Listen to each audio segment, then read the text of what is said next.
Story 1. The man in the parking lot. I didn't think much of the car the first night I noticed it. It was parked near the edge of the lot, backed into a space facing my building. Lots of people backed in. Lots of people sat in their cars for a few minutes before going inside. That wasn't strange. But then it was there the next night. Same spot, same angle.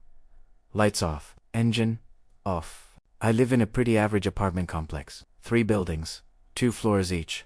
Nothing fancy. The parking lot wraps around in a U-shape, so you can see most of it from the walkway leading to my door. After work, I usually get home around 10:30 p.m., and that's when I started noticing it. The third night, I slowed down before getting out of my car. The windshield looked dark, tinted maybe. I couldn't tell if someone was inside. I told myself it didn't matter.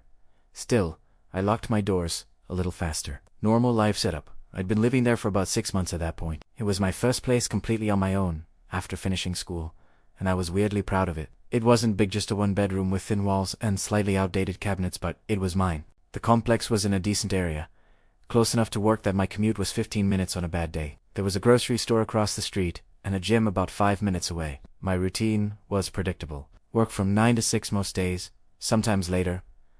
Gym 3 or 4 nights a week. Microwave dinner. Shower. A couple episodes of something mindless before bed. Weekends were even quieter. Laundry, cleaning, maybe meeting friends downtown, if I felt like it. It felt safe in a boring, ordinary way. The kind of place where nothing really happens. The parking lot had decent lighting, and there were always at least a few other cars scattered around. That's why the car didn't immediately register as a threat. It was just there, part of the background. Escalation. After that first week, I started noticing it at different times. One evening, it was there when I left for work in the morning, parked in the far corner like it had been overnight. Another night, it wasn't there when I pulled in, but 10 minutes later, after I'd grabbed something from my trunk, I saw headlights sweep across the building as it rolled slowly into the lot. It backed into a space and shut off. That was the first time I was sure someone was inside. I couldn't see their face, just the faint outline of movement behind the windshield. The interior light never came on. The doors never opened. It just sat there.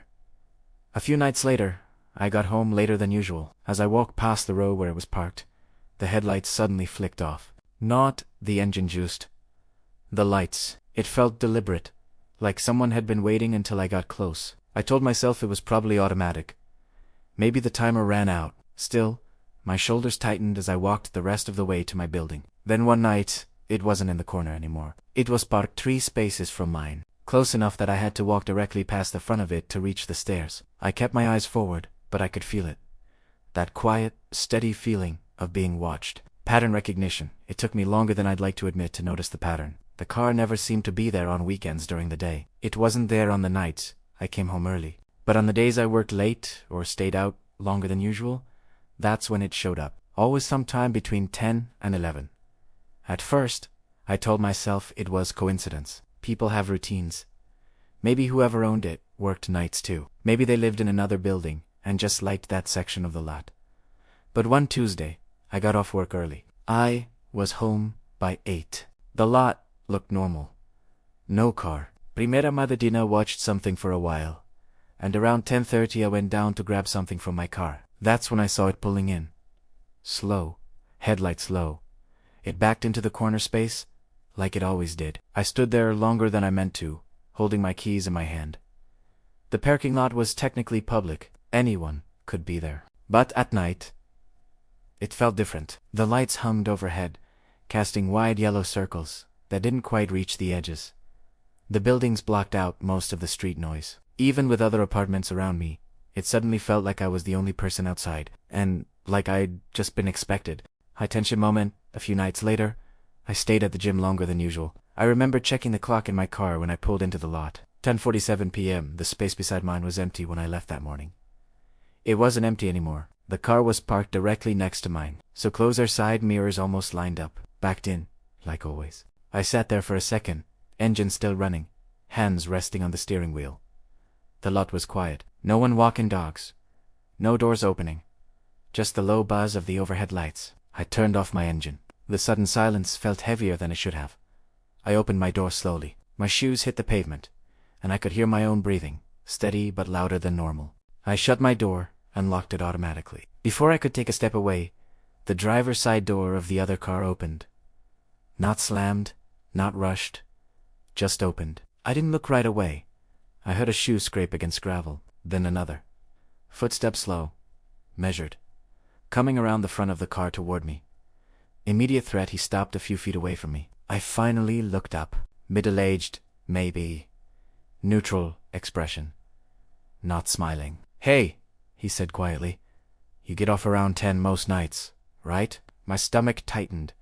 "I've seen you come in late. Gym bag in your right hand. You work at that marketing place off River Street." I didn't answer.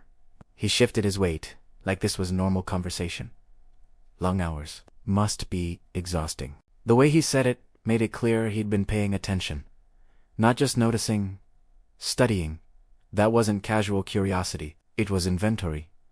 Escape and psychological impact. I didn't respond. I stepped back slowly, keeping distance, then walked straight toward my building without breaking into a run. I could feel him watching until the door shut behind me. I reported it the next day. The car never came back. Even now, I still glance at every parked car before unlocking my door. Story 2. No service on County Road 12. I remember the exact moment my phone lost service, because I glanced down to check the GPS and the map just froze. The blue dot stopped moving, and the top of the screen switched to no service. At first, I didn't think much of it. I was already outside the city, heading toward my friend's place about an hour away. Rural areas always had spotty reception, but the road had changed without me really noticing. The two-lane highway had narrowed into something thinner, older. The center line had faded into almost nothing. The trees on either side pressed closer, creating patches of shadow even though it was still early evening. I tapped my phone again. Still nothing. No bars. No data. County Road 12 stretched ahead of me in a long, empty line. No houses. No driveways. No other cars. That's when I realized I didn't actually know how much farther I had to go. Normal life setup. The plan had been simple. My friend had just moved out to a small town about an hour and a half from where I lived, and she'd been asking me to come visit ever since. I finally had a free weekend, so I packed an overnight bag and left Saturday afternoon. The first half of the drive was easy. Highway most of the way. Music playing, windows cracked. It felt normal and relaxed, like any other short road trip. I'd only been to her new place once before, and that time I followed her car from a gas station off the interstate. I hadn't memorized the turns. She'd texted me directions earlier that day, mostly references to backroads and small county routes that didn't show up clearly on older maps. When the GPS rerouted me onto County Road 12, I assumed it was correct. It didn't look dangerous. Just rural, farms spread out in the distance. Occasional fencing. Open sky. It felt quiet in a peaceful way, at least at first. Subtle unease. I noticed the truck in my rearview mirror about 10 minutes after my GPS dropped. It wasn't right on me. It kept a steady distance, maybe 5 or 6 car lengths back. Dark-colored, older model. Nothing flashy. At first, I was honestly relieved to see another vehicle. It made the road feel less empty, like I wasn't completely alone out there. But after a while, I realized it wasn't gaining on me, and it wasn't falling back either. The speed limit on that road shifted randomly between 45 and 55. I adjusted naturally, the way you do when you're driving unfamiliar back roads. The truck adjusted to. If I slowed slightly for a curve, it slowed. When I sped up on a straight stretch, it did the same. I told myself it was coincidence. Maybe the driver was just cautious. Maybe they lived out there and knew the road well enough not to rush. Still, I checked the mirror more often than I needed to. There were plenty of opportunities for it to pass me. Long open stretches with no oncoming traffic. But it didn't. It just stayed there. Not aggressively close, just steady escalation. After 15 minutes, it stopped feeling random. County Road 12 branched off into smaller roads, each one thinner than the last. My friend's directions had mentioned a left at a weathered white barn and then a right near a split-rail fence. I made the left. The truck made the left. I felt a small shift in my chest then. A few minutes later, I turned right onto an even narrower stretch of pavement.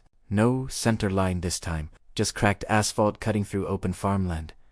The truck turned right too. There were no houses in sight anymore. No barns, no lights. Just fields stretching flat and dark on both sides. The sun was dropping lower, turning everything a dull orange before fading into gray. I adjusted my speed again, slowing down deliberately to see what would happen. The truck slowed. I sped up. It matched me. My hands tightened slightly on the steering wheel. There were no gas stations to pull into, no stores, no side streets that looked populated, just long empty stretches and the quiet hum of my engine. For the first time, I started wondering if this wasn't coincidence at all. High tension moment. I decided to test it. Up ahead, there was a small gravel shoulder where the pavement dipped slightly near a drainage ditch. It wasn't much, but it was enough space to pull over. I slowed gradually, turned on my blinker, and eased off the road like I was having car trouble. For a second, I thought maybe the truck would finally pass me. It, di vente, it, slow it, too. Then it pulled in behind me, close enough that I could see the grill clearly in my rearview mirror. The engine stayed running. I sat there, hands still on the wheel, pretending to look down at my dashboard like I was checking something. My heart was beating harder than before, but I kept my movements slow, controlled. After a few seconds, the driver's side door of the truck opened. I saw a boot step down onto the gravel. The man didn't come straight toward my window. He just stood there beside his truck, watching, not calling out, not waving, just standing there. Immediate threat after what felt like a full minute. He finally started walking toward my window. Slow steps, no rush. I rolled it down just enough to hear him. "You lost?" he asked. His voice was calm, almost casual. "Just checking something," I said. He nodded once. "You turned off County 8's back there. Most people don't miss that unless they're not from around here." My stomach dropped. I hadn't mentioned County 8. He leaned slightly closer to the glass. "Cell service is dead out here. Easy to get stuck." It wasn't concern. It felt like confirmation, escape, and psychological impact. Headlights appeared far down the road behind his truck. Another vehicle. I didn't wait. I nodded, rolled up my window, and pulled back onto the pavement without another word. He didn't follow immediately. I don't take shortcuts anymore. Ever. Story 3. The coworker who knew too much, I should have reported him sooner. That's the part I keep replaying. Not the confrontation. Not the parking lot. Just all the small moments before that where I told myself I was overthinking it. When you start a new job, you expect awkwardness. New faces, new routines, people trying to figure each other out. So when he asked a few extra questions during my first week, I didn't see it as a red flag. I thought he was just being friendly. But looking back, it wasn't normal curiosity. It was detail-oriented, focused. He remembered things I'd mentioned once in passing. The time I usually arrived, what coffee I grabbed from the break room, the fact that I always left exactly at 5 unless I had a deadline. At the time, it almost felt flattering, like someone was paying attention. Now I know there's a difference between paying attention and taking notes. Normal life setup. The office itself was small, about 12 employees total, open floor plan, low cubicle dividers. It was one of those places that prided itself on being casual. People brought their dogs in sometimes. Music played quietly from someone's speaker in the afternoons. I'd just graduated a few months earlier, so this was my first full-time job. I was still in that phase where I wanted to make a good impression. So up on time, stay a little late. Keep things professional but friendly. He worked 2 desks over from me. Same position, same age range maybe, though it was hard to tell exactly. He wasn't loud or overly social, just slightly awkward. The kind of person who lingered a second too long after a conversation ended. He helped me with a few onboarding things my first week. Showed me where the supply closet was. Explained how the shared drive was organized. Nothing unusual. If anything, I felt grateful someone had taken the time to make things easier for me. That's probably why I didn't question it at first. Subtle boundary violations. The comments started small. One afternoon, as I came back from lunch, he glanced up and said, "Turkey sandwich again." I laughed and asked how he knew. "You've had that 3 days this week," he said. Same place, right? It caught me off guard, but I brushed it off. Maybe he'd just noticed me carrying the same brown paper bag. Then one morning, I walked in 5 minutes later than usual because traffic was bad. Before I even sat down, he looked over and said, "Overslept?" "No, just traffic," I said. He nodded. Like that, made sense. "You're usually here by 8:52. That one stuck with me longer. It wasn't just that he'd noticed, it was the exact time. A few days later, I wore a jacket I hadn't worn before. He smiled slightly and said, "You rotate your clothes weekly, right?" "That one's new to the cycle." I forced a small laugh. None of it was aggressive. None of it crossed a line on paper. But it felt like I was being observed in a way that went beyond casual workplace awareness. Like I was part of a routine he'd memorized. Escalation. The texts started about a month after I'd been hired. The first one came around 7:30 p.m. while I was home watching TV. Unknown number. Long day today.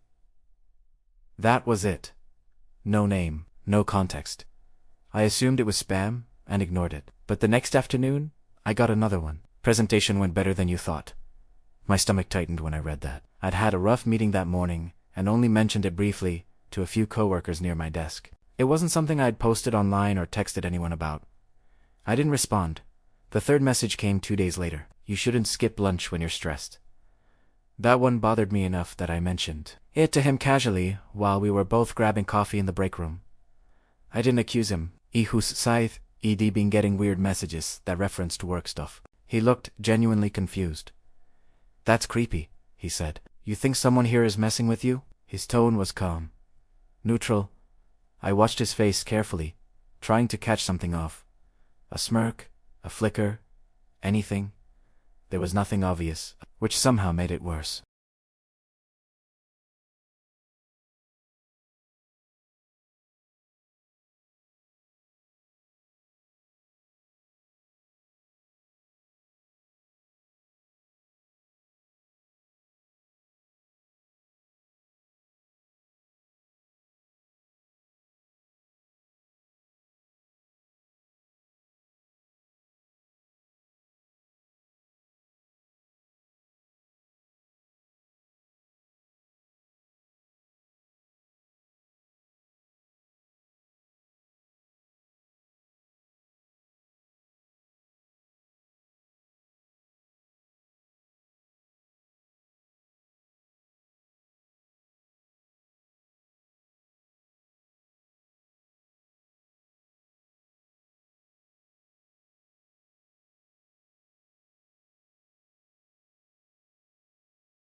Story 4.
Story 5.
Lingering impact. I installed an extra deadbolt the next day.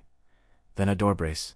It helped, but it didn't fix the feeling. I moved out 3 months later when my lease ended. I don't miss that apartment. But sometimes, at night, I still wake up listening for that handle.